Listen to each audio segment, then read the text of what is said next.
नमस्कार मित्रांनो, श्री स्वामी समर्थ। आज आपण एका अशा विषयावर बोलणार आहोत जो तुमच्या पुरुषार्थाचा आणि स्वाभिमानाचा पाया हलवून टाकू शकतो। जर तुम्हाला आज असं वाटत असेल की तुमच्या नात्यातला तो जुना सन्मान हरवलाय किंवा प्रत्येक छोट्या गोष्टीसाठी तुम्हाला जोडीदारासमोर झुकावं लागतंय, तर हा व्हिडिओ तुमच्यासाठी एक सावधानतेचा इशारा आहे। आज आपण पाहणार आहोत की एक खंबीर पुरुष नात्यामध्ये आपलं अधिराज्य आणि स्वतःचा अधिकार नक्की कुठे आणि कसा गमावतो। कोणतंही नातं एका जहाजासारखं असतं, जोपर्यंत पुरुष त्या जहाजाचा कप्तान असतो तोपर्यंत ते नातं स्थिर आणि सुखाचं असतं। कप्तान म्हणजे हुकुमशहा नाही, तर असा पुरुष ज्याच्या हातात नात्याचं नियंत्रण आणि निर्णयाची ताकद असते। पण आज 99% नात्यांमध्ये परिस्थिती नेमकी उलट झाली आहे। पुरुष स्वतःचा अधिकाराचा त्याग करतो आणि मग तक्रार करतो की त्याला पूर्वीसारखा आदर मिळत नाही।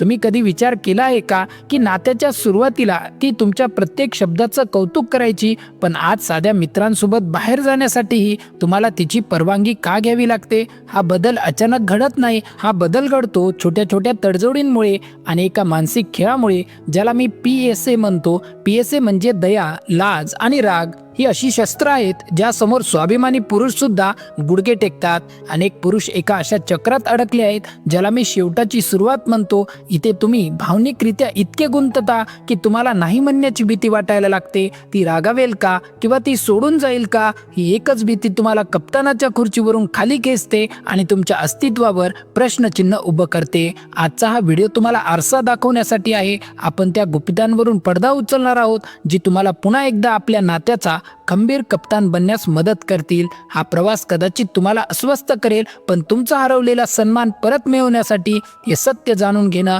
गरजेचं आहे। चला तर मग थेट विषयाला सुरुवात करूया। आता आपण त्या मूळ कारणाकडे वळूया जिथे ही सत्ता आणि अधिकार गमावण्याची पहिली ठिणगी पडते। बऱ्याच पुरुषांना असं वाटतं की सगळं लग्नानंतर किंवा नातं खूप जुनं झाल्यावर अचानक घडतं, पण तसं नाहीये। याची मुळं तुमच्या पहिल्या भेटीत, तुमच्या पहिल्या डेटमध्ये दडलेली असतात। आठवून पहा, जेव्हा तुम्ही एखाद्या स्त्रीला पहिल्यांदा भेटायला बोलवता तेव्हा तुम्ही संपूर्ण तयारी केलेली असते। तुम्ही तिला सांगता, आपण शनिवारी संध्याकाळी 7 वाजता या ठिकाणी भेटूया, तिथे आपण जेवण करूया आणि त्यानंतर आपण इथे फिरायला जाऊया।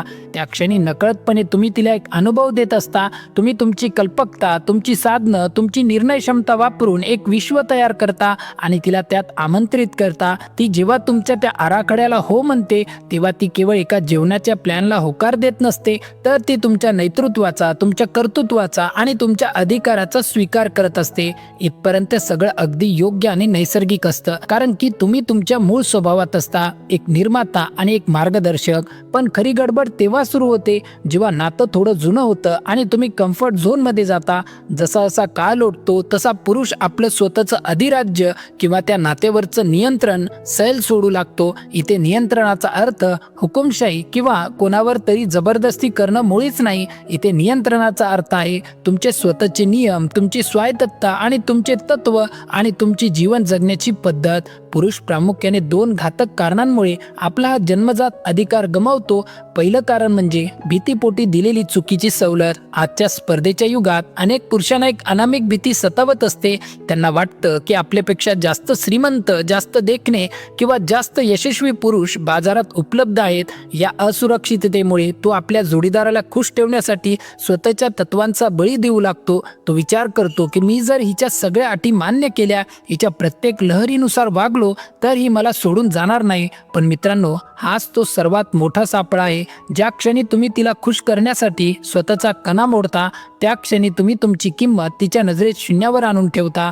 तिला अशा पुरुषाचा आदर वाटत नाही जो स्वतःचे निर्णय स्वतः घेऊ शकत नाही। दुसरं आणि सर्वात जास्त फसवं कारण म्हणजे समजूतदारपणाच्या नावाखाली केलेला आत्मघात। आपण आजकाल सगळीकडे एक वाक्य ऐकतो, बायको खुश तर आयुष्य खुश। हे वाक्य ऐकायला खूप गोड आणि शांतप्रिय वाटतं, पण वास्तवात हे तुमच्या अधिकाराला मुळापासून उपटून टाकणारं सर्वात मोठं वैचारिक शस्त्र आहे। पुरुष विचार करतो, अरे छोट्या गोष्टी आहेत, आज ती म्हणतीये तसं करूया, उगाच कटकट नको, घरात शांतता राहील। पण मित्रांनो, सावध व्हा. अशा एक एक छोट्या तडजोडीतून तुम्ही तिला नकळतपणे हे शिकवता की तुमची नाही म्हणण्याची ताकद आता संपलेली आहे. आज तुम्ही तिच्या आवडीच्या हॉटेलमध्ये गेलात, उद्या तुम्ही तिच्या आवडीचे कपडे घातलेत आणि परवा तुम्ही तुमच्या मित्रांना भेटणं सोडून दिलं कारण तुम्हाला वाद नको होता. इतक्या सावकाश आणि लपून लपून हे बदल घडतात की वर्ष 2 वर्षांनी जेव्हा तुम्ही स्वतःकडे पाहता तेव्हा तुम्हाला जाणीव होते की तुम्ही त्या नात्याचे कप्तान राहिलेले नाहीत, तर केवळ एक आज्ञाधारक सेवक झाला आहात. तुमची विचार करण्याची पद्धत, तुमची स्वप्न सगळं काही बाजूला पडलेलं असतं. आता तुमच्या मनात प्रश्न येत असेल की स्त्रिया हे नियंत्रण नक्की मिळवतात तरी कसं? त्यांना तुमची ही कमजोरी इतक्या अचूकपणे कशी कळते? मित्रांनो, हे घडतं एका विशिष्ट मानसिक सापळ्यामुळे, ज्याला आपण PSA पद्धत म्हणू शकतो. PSA म्हणजे दया, लाज आणि राग ही 3 अशी अस्त्र आहेत जी तुमच्या स्वाभिमानाला आणि अधिकाराला आतून पोखरून काढतात. ही पद्धत इतकी सूक्ष्म आहे की तुमच्या जोडीदारालाही कदाचित याची जाणीव नसेल की ती तुमच्यावर दबाव आणते, पण तुम्ही मात्र त्या ओझ्याखाली दिवसेंदिवस दबले जाता. चला तर मग एखाद्या युद्धाच्या डावपेच्यासारखं हे PSA अस्त्र नक्की कसं चालवलं जातं हे विस्ताराने समजून घेऊया. या युद्धाची पहिली पायरी म्हणजे दया. कधी कधी तुमची जोडीदार स्वतःला इतकी केविलवाणी, असहाय्य किंवा बिचारी दाखवते की तुम्हाला स्वतःबद्दलच अपराधी वाटू लागतं. तुम्हाला तुमच्या पुरुषार्थाची आठवण करून दिली जाते की तुम्ही तिचे रक्षण करते आहात. मग तिची मागणी तांत्रिकदृष्ट्या चुकीची असली किंवा तुमच्या तत्वांच्या विरुद्ध असली तरी फक्त तिच्या डोळ्यातील पाणी पाहून किंवा तिचा तो निरागस चेहरा पाहून तुम्ही स्वतःची अधिकार कक्षा ओलांडता. तुम्ही विचार करता की तिला मदत करणं किंवा तिचं ऐकणं हे तुमचं कर्तव्य आहे, पण प्रत्यक्षात तुम्ही तुमच्या निर्णयापासून 2 पावलं मागे हटलेले असता. इथे तिने तुमच्या दयेचा वापर करून तुमचं नेतृत्व कमकुवत केलेलं असतं. त्यानंतर येतं यातील सर्वात घातक शस्त्र, लाज. जर तुम्ही तुमच्या निर्णयावर ठाम राहिलात तर तुम्हाला असं भासवलं जातं की तुम्ही किती स्वार्थी किंवा निष्ठुर आहात. तुला माझी अजिबात काळजी नाहीये का? किंवा बघ, राहुल त्याच्या बायकोसाठी काय करतोय आणि तू साध्या या गोष्टीला नाही म्हणतोयस. अशा टोमण्यांमधून तुमच्या मनात स्वतःबद्दलचं शंका निर्माण केली जाते. तुम्हाला अपराधी वाटायला लावणं हे तुमचं नियंत्रण हस्तगत करण्याचं सर्वात मोठं साधन आहे. लक्षात ठेवा, जेव्हा एखादा पुरुष अपराधी भावनेतून किंवा शर्मिंदेपणातून एखादी गोष्ट करतो तेव्हा तो आपली नैसर्गिक शक्ती पूर्णपणे गमावून बसलेला असतो. आणि तिसरं अस्त्र म्हणजे राग. हा राग म्हणजे नेहमीच ओरडणं किंवा भांडण नसतं. कधी कधी हे अस्त्र अबोला धरून चालवलं जातं. ती रागावली की घरातलं वातावरण जड होतं, तणाव वाढतो आणि तो तणाव सहन न झाल्यामुळे पुरुष काय करतो? तो गुडघे टेकतो. तो म्हणतो, ठीक आहे बाबा, तुला हवंय ते कर, पण प्लीज आता चिडू नकोस. घराचं वातावरण शांत ठेव.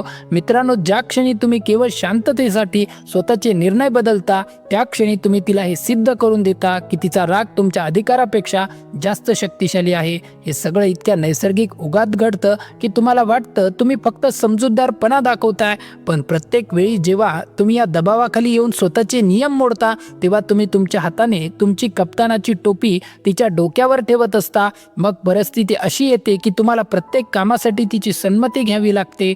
मी मित्रांना भेटायला जाऊ का? किंवा मी हा नवीन व्यवसाय करू का? हे प्रश्न विचारायची वेळ काय येते? कारण तुम्ही तुमचं स्वतःचं नियंत्रण केव्हाच गमावलेलं असतं. आता मूळ प्रश्न असा आहे की पुरुष नक्की कोणत्या टप्प्यावर पूर्णपणे गुडघे टेकतो? त्याला मी म्हणतो शेवटाची सुरुवात. हे नात्यातलं असं एक धोकादायक वळण आहे जिथे तुमच्या निर्णयांची जागा तुमची भीती घ्यायला लागते. हा बदल नक्की कधी घडतो? जेव्हा तुम्ही नात्यात भावनिकरित्या इतके गुंतता की तुमची नाही म्हणण्याची शक्ती कमी होते. या क्षणी जोडीदार अशी मागणी करते जी तुमच्या तत्वांना पटत नाही. तुम्हाला भीती वाटते की नाही म्हटलं तर ती रागावेल, निराश होईल किंवा सर्वात मोठी भीती, जर ती सोडून गेली तर. या भीतीपोटी तुम्ही स्वतःचा ताटकणा मोडता आणि विचार करता की तिला खुश ठेवणं म्हणजे नातं टिकवणं आहे. पण मित्रांनो, ही भीती जगातील सर्वात मोठी लबाड आहे. ती सांगते की झुकल्यामुळे नातं टिकेल, पण प्रत्यक्षात तुम्ही जितके झुकता तितकाच तिचा तुमच्यावरचा आदर कमी होत जातो. जरा विचार करा, जर एखादी स्त्री केवळ तुमच्या एका नाहीमुळे तुम्हाला सोडून जाणार असेल तर ती आधीच मनातून गेलेली असते. तिचं आकर्षण तुमच्या खंबीरपणावर असतं. जेव्हा तुम्ही भीतीपोटी स्वतःचे अधिकार सोडता तेव्हा तिचं तुमच्यावरचं आकर्षणही संपतं. अनेक पुरुष आज समान भागीदारीच्या नावाखाली आपली नेतृत्वाची भूमिका सोडून देतात. पण लक्षात ठेवा, कोणत्याही जहाजाला किंवा नात्याला एका खंबीर नेत्याची गरज असते. स्त्रिया अशा पुरुषाचा सन्मान सन्मान करतात, जो संकटात डगमगत नाही आणि दबावाखाली आपली तत्व बदलत नाही. याचा अर्थ असा नाही की तुम्ही क्रूर व्हायचं आहे. तिला तिच्या भावना व्यक्त करण्याचा पूर्ण अधिकार आहे. ती रागावेल, रडेल, पण एक कप्तान म्हणून तुमचं काम तिला केवळ खुश करणं नाही तर नात्याला योग्य दिशा देणं आहे. ती प्रौढ आहे, तिला तिच्या भावना स्वतः हाताळू द्या. केवळ शांततेसाठी जेव्हा तुम्ही स्वतःच्या अधिकाराचा बळी देता तेव्हा तुम्ही तुमची सत्ता कायमची गमावता. आता आपण या प्रवासाच्या सर्वात महत्त्वाच्या वळणावर आलो आहोत. गमावलेला सन्मान आणि ते अधिराज्य पुन्हा मिळवणं शक्य आहे का? याचं उत्तर आहे हो, नक्कीच. पण त्यासाठी तुम्हाला एक कडू सत्य स्वीकारावं लागेल. नात्यात पुन्हा एकदा आपली पकड निर्माण करणं म्हणजे जोडीदारावर हुकूमत गाजवणं नाही तर स्वतःच्या मनावर आणि भीतीवर विजय मिळवणं आहे. एका मोठ्या कंपनीचं उदाहरण घ्या. जर त्या कंपनीच्या मालकाने कामगारांना त्यांचे पगार आणि सुट्ट्या स्वतःच ठरवून दिल्या तर ती कंपनी किती दिवस टिकेल? काही दिवसातच ती दिवाळखोरीत निघेल आणि मालकासोबतच त्या कामगारांची नोकरीही जाईल. नात्याचंही अगदी असंच असतं. जर तुम्ही तुमच्या आयुष्यातील निर्णयांचे सर्व अधिकार जोडीदाराच्या हातात दिले तर ते नातं लवकरच कोलमडून पडेल. जोडीदाराला त्या क्षणी ते पटणार नाही, पण नातं टिकण्यासाठी तुमचं खंबीर असणं आणि वेळ प्रसंगी नाही म्हणणं हेच त्यांच्यासाठीही हिताचं असतं. सत्ता परत मिळवण्याची पहिली पायरी म्हणजे तुमच्या भीतीचा सामना करणं. गमावण्याची भीती मनातून काढून टाका. ज्या क्षणी तुम्ही हे स्वीकारता की मी माझ्या तत्वानुसार जगणार, मग त्यासाठी कोणाची नाराजी ओढून घ्यावी लागली तरी चालेल, त्या क्षणी तुमच्या हातात पुन्हा कप्तानाची सूत्र येतात. ही तुमची नवीन सुरुवात असेल. जेव्हा ती PSA शस्त्रांचा वापर करेल तेव्हा शांत राहा. तिच्या भावनांना तिची प्रौढ व्यक्ती म्हणून जबाबदारी मानू द्या. तिला केवळ खुश ठेवण्यासाठी स्वतःचा बळी देणं आता थांबवा. लक्षात ठेवा, एक स्त्री अशा पुरुषाला कधीच सोडत नाही ज्याला ती तिचा सर्वोत्तम पर्याय मानते. आणि तुम्ही सर्वोत्तम तेव्हाच असता जेव्हा तुम्ही तुमच्या आयुष्याचे स्वामी असता. तुमचं कर्तृत्व आणि तुमचे साधनं वापरून तिच्यासाठी एक असा अनुभव तयार करा ज्यात तिला सहभागी व्हायला आवडेल, पण त्या अनुभवाच्या मर्यादा आणि नियम मात्र तुम्हीच ठरवा. तर मित्रांनो, आज स्वतःला एक प्रश्न विचारा, मी या जहाजाचा कप्तान आहे की फक्त एक हतबल प्रवासी?